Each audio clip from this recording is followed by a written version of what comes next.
Hey, what up you guys, this is Danny B, you're watching the Trash Stash, and in this video I'm going to be ranking the Hellraiser franchise. So I'm going to be ranking these based on my favorites, and keep in mind I tend to like the cheesier Hellraisers better than the more serious ones. So there's 10 films, and here we go.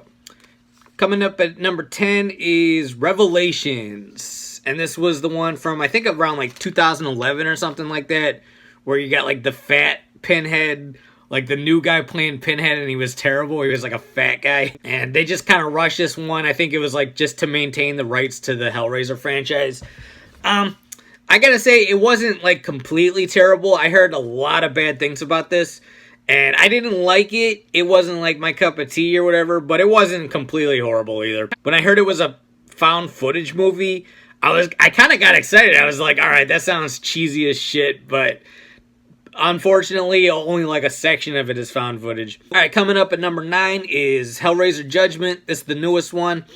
I wasn't a huge fan of this. It's not terrible. It is better than the last one, and it's more of a serious one. I thought the guy playing Pinhead was actually really good. It's a new guy also, but they got a way better guy to play him. And cool Cenobites, like the Auditor is a cool Cenobite. It's a decent one. I don't know. I like more cheesy ones than this. One thing I didn't like was the, what's Clu Gallagher's son as the, I don't know, the Assessor. I don't know. I didn't like that character, the Assessor. But, yeah, decent, okay movie. Alright, coming up at number 8 is Part 5, Inferno. And this one, it's not terrible. It's just kind of like, bland in the middle. I didn't really like the guy playing the main character, the cop. I do like his buddy. His partner is John Turturro's real life brother. That guy, I think he was in like NYPD Blue and stuff. I kind of wish that guy was the star of this one, because I like that guy a lot. Overall, it's an okay one. Not really my cup of tea, but yeah. Coming up at number 7 is Part 2, Hellbound. And I like a lot about this movie, but I don't really like the story. It just didn't make a whole lot of sense to me, but there is a very cool Cenobite, the doctor Cenobite, or the surgeon, or whatever it is. And then Christie's pretty good in it. The hell, like the setting of hell looks very awesome and stuff. This is a lot of people's favorite ones. I do like it. It's just not, you know, it's kind of lower on the list for me. Coming up at number 6 is Hellraiser Bloodline. This is the one that takes place in space. I didn't really like the stuff that took place in old France. That was kind of like, I don't know, it was sort of boring to me. But the space stuff, I really liked. It's got a lot of cheesy stuff. I was cracking up laughing at like the twin security guards when they get turned into Cenobites. And the female Cenobite is really good in this. I forget her name, but she's like a dark angel or something like that. Pinhead's got some awesome like one-liners in there. It's very funny. And you got the guy that plays Sal, Sal from The Sopranos, like the yard maintenance guy that gets his arm broken. That guy's in this, and he gets sent to hell. I feel kind of bad for this guy. But yeah, this one this is kind of like where I start to like the films more. Like from this point on, I would rewatch these ones more often. Yeah, that's number 6, Hellraiser Bloodline. Alright, coming up at number 5 is Hellraiser Deader. And this one doesn't really feel too much like a Hellraiser film, but I really like the movie. I like how it takes place, like they filmed it over in, I think, Romania. I love the settings of it.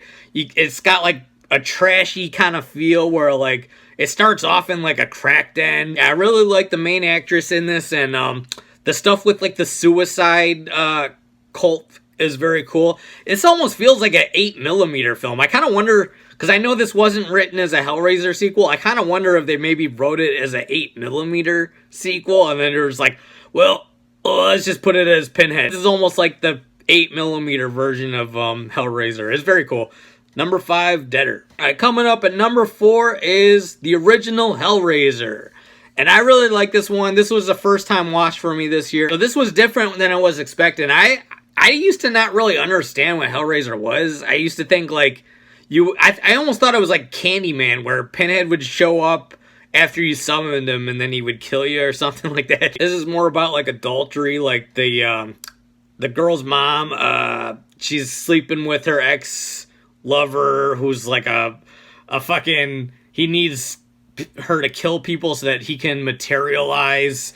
And then you got kind of like a hell legal system. It kind of reminds me a little bit of like Beetlejuice. Like there's like a whole afterlife legal system and shit like that. It's very cool. Yeah, I like this one a lot, but it's not my favorite, but it is at number 4. And like I said, I like the cheesier Hellraiser movies, so coming up at number 3 is Part 7, Hellworld. And this one's just hilarious to me. Like, you got kids playing a Hellraiser video game. It's just super cheesy. They go to like a Hellraiser rave or a Hellraiser party or something, and everyone's wearing masks, and like Lance Henriksen is taking them around the mansion and killing them and stuff like that. And you literally got like Pinhead with a hatchet hitting someone with a hatchet like a slasher villain. I just had a really fun time watching this one, even though I know it is a bad movie technically, but I like it. It's number 3, Part 7, Hellraiser Hellworld. All right, coming up at number 2 is Hellseeker. And this one is more on the serious side, but for some reason it's like my favorite of the serious ones. I like Dean Winters as an actor. I used to watch that show Oz, and he was like a big star as Ryan O'Reilly on that. This whole movie feels like a Tales from the Crypt episode to me, more than like a Hellraiser movie.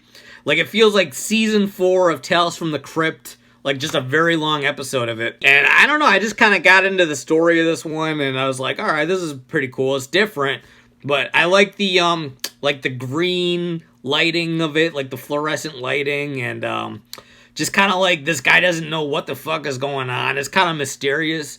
I don't know, I really like this one. I thought this was well done. So at number 2, that's Part 6, Hellseeker. Alright, and coming up at number 1 is Part 3, Hellraiser Hell on Earth. This was the first one I saw. This one is the only one that has like any nostalgic value for me at all. But it's also, I think it's the best mix of like cheesy and serious. This has almost like a full moon entertainment kind of vibe to it, where you got like these creepy, like awesome Cenobites. Like I love all the technological Cenobites, like the camera Cenobite, the CD Cenobite, and I think this has the most screen time for Pinhead maybe. And this is where they're really trying to turn him into like a Freddy Krueger type of villain, where they got him saying like one-liners and shit, and it's hilarious to me. And this one just has a lot of fun stuff in it. Like, there's a whole scene where the Cenobites are walking down the street, blowing up cars and shit. It's just, I don't know, it almost reminds me of like a RoboCop or something like that. Yeah, this one's just a blast. I love this one. That's number 1, Part 3, Hell on Earth. Alright guys, this is Danny B. You're watching The Trash Stash. Let me know your favorite Hellraiser movies. Hit the like button, comment, and subscribe. Peace out.